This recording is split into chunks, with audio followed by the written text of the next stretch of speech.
Janitor's first day at school, he saw something that changed his life forever. On the blackboard was the MIT Advanced Fourier equation. Not many people in the world could solve it, but the janitor didn't have to think for a second. He easily solved the professor's puzzle. The professor was deeply shocked by this scene. This is correct. Who did this? Jack? Wasn't me.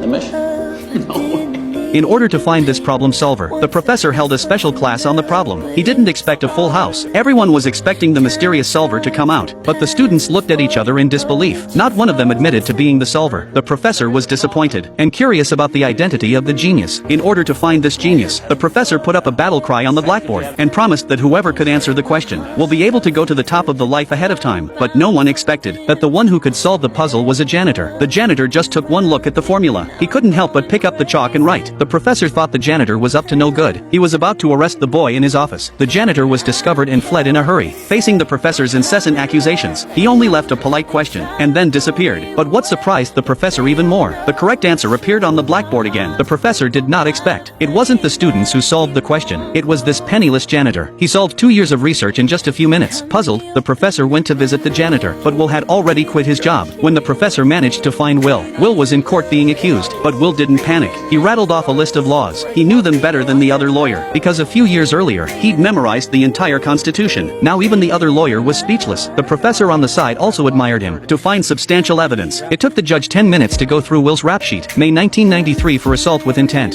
Theft in June of 1993. Impersonating a police officer, September 1993. But each time he managed to get off under the law. The professor was shocked by his past, but his life is also very sympathetic. He was an orphan. He was abused by his foster family when he was young. This led to his rebellious character. When he saw his classmates who bullied him, he went up to them and beat them up. Although fighting is easy for him, but this time he even missed a police officer. The judge sympathized with Will's youth, but assaulting a police officer he couldn't tolerate. If Will can't get $50,000 bail, he'll go to jail. But just when he had no hope of getting help, the professor who would change his life appeared. The professor didn't care what Will said. He made him 2 conditions. First, he would study math problems with the professor every week. Second, he would see a psychiatrist once a week. If Will agrees, the professor will post his $50,000 bail to get him out of jail. As much as Will resisted these conditions, but he had no choice. He finally nodded and agreed to the professor's terms. And after that, Will was no longer a street punk, but the right-hand man of a famous college professor.